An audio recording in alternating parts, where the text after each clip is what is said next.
Kumusta po kayo? Bago po ang lahat, first things first.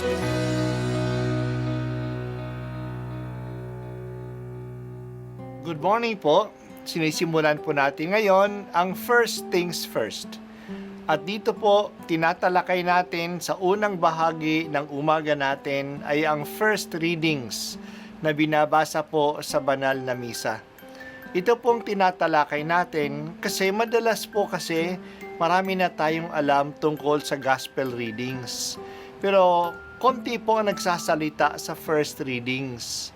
Pero ang first readings, bahagi din po yan ng Biblia, ng banal na kasulatan.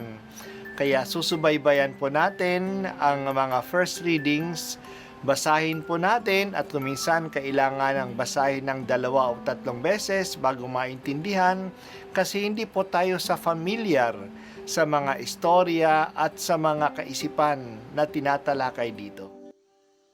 Ang pagbasa mula sa unang aklat ng mga hari.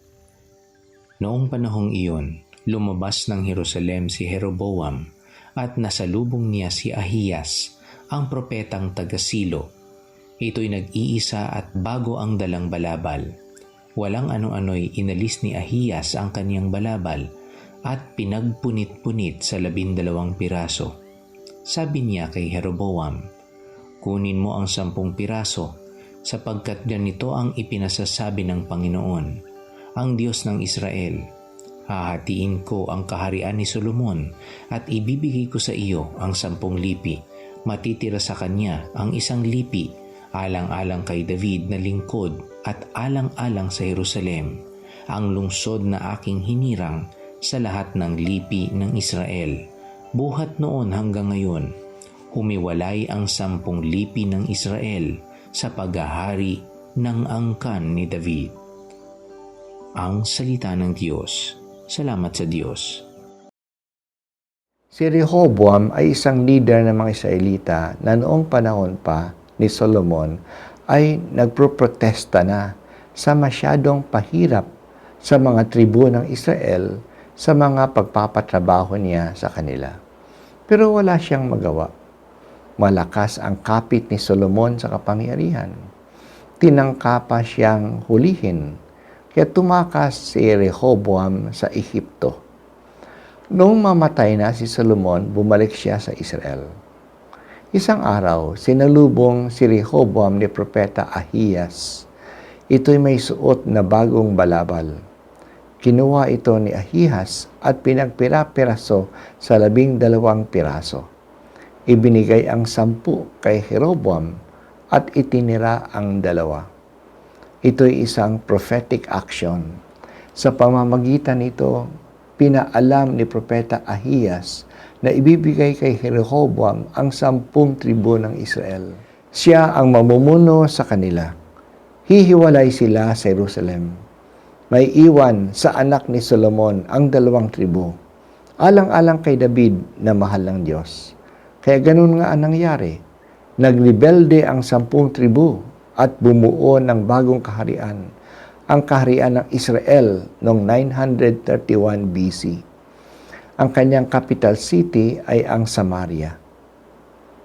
Iba-iba ang naghari dito hanggang noong 722 BC, nung ito'y masakop at pinabagsak ng mga Assyrians. Naiwan sa lipi ni David ang kaharian ng Huda na nanatili ang capital city sa Jerusalem. Nanatili itong nakatayo hanggang 586 BC nung ito'y pinabagsak naman ng mga Babylonians. Kaya sa matagal na panahon, ang mga Israelita ay nahati sa 2 kaharian. Mahalaga ang papel ng mga propeta. Sila ang representative ng Diyos upang ipaabot sa mga tao ang kanyang kalooban.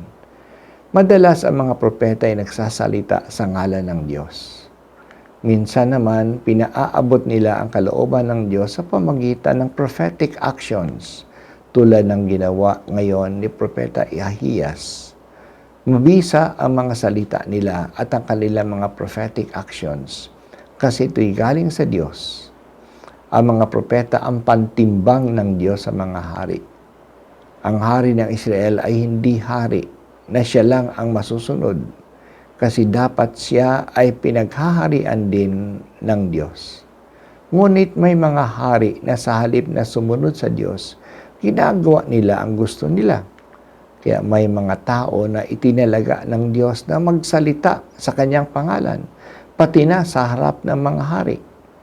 Sa pamamagitan ng mga propeta, pinaaabot ng Diyos ang kanyang plano at ang kanyang patuloy na pagkilos para sa bayang kanyang hinirang.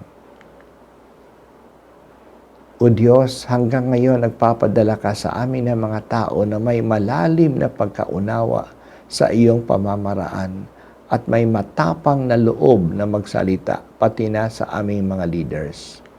Bigyan mo kami ng masunuring puso na makinig sa iyong mga mensahe sa pamamagitan ng mga taong pinapadala mo.